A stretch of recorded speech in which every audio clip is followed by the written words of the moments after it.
this is such an unbelievable tangled ball of yarn that the more I researched, the more I read all kinds of different perspectives. I read first sources. I read all kinds of things, and I just kept going, it just needs to be burned down. Like, we just got to burn it to the ground and start over again, because this is not working. And if you take out PBMs, well, then that means the local pharmacy has to then bill directly every single insurance company that they want to work with. And they have to have pre-negotiated all those prices on the front end.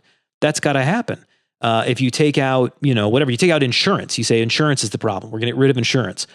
Okay, but then aside from all of the millions of jobs that are lost in the insurance industry, what about the folks who don't prepare for the worst case scenarios? There's no easy solution to any of this stuff.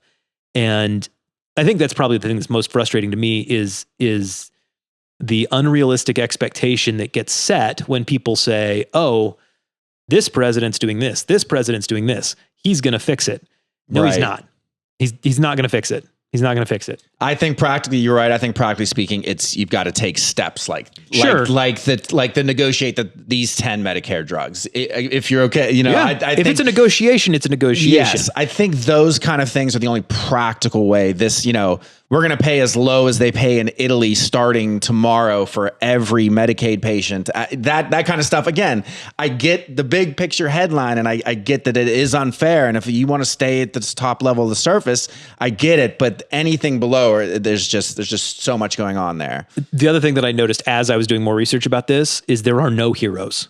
Every single level of this, as I was reading through it, I was like, wait a minute, that's really scuzzy. That's really dirty. That's really nasty.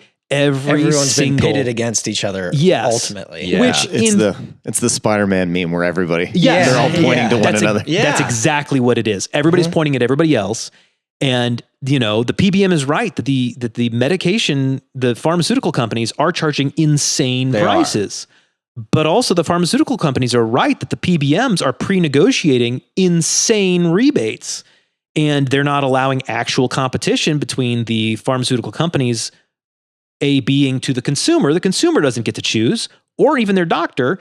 It's the PBM deciding ahead of time, and the insurance companies are the PBMs, so they're not clean in any. It is a nasty, gross thing, and everybody's a bad guy. And you go, well, whose hands are we cutting off?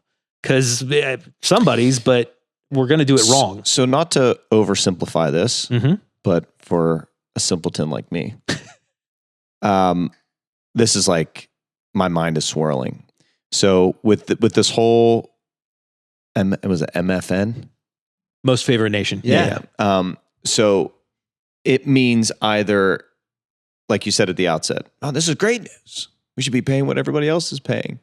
But it's bad news if the drug companies then are like, oh no, we're not even going to sell to you. So like it could be good news. It could be really bad news. It could take, how long would this take? I would think if you dropped a hammer on it tomorrow, like if it could just happen, that the drug companies, you're not going to notice the difference tomorrow. You're not, I'm not going to be able to get my medication next month. But the downside would be long term.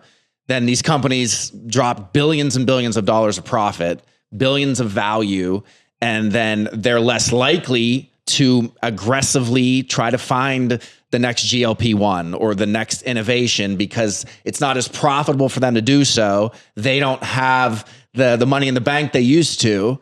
So research and development. Yes. Yeah, that's what I read. Yeah. Okay. I mean, that's true. Now, again, it's with all these things, there's middle ground.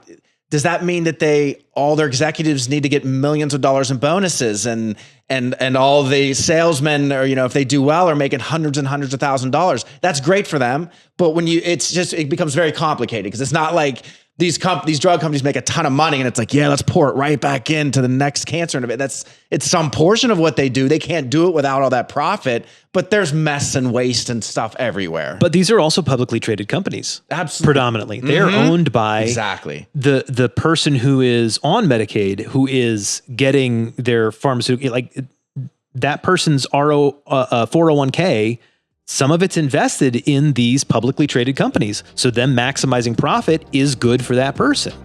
There is no simple solution to any of this.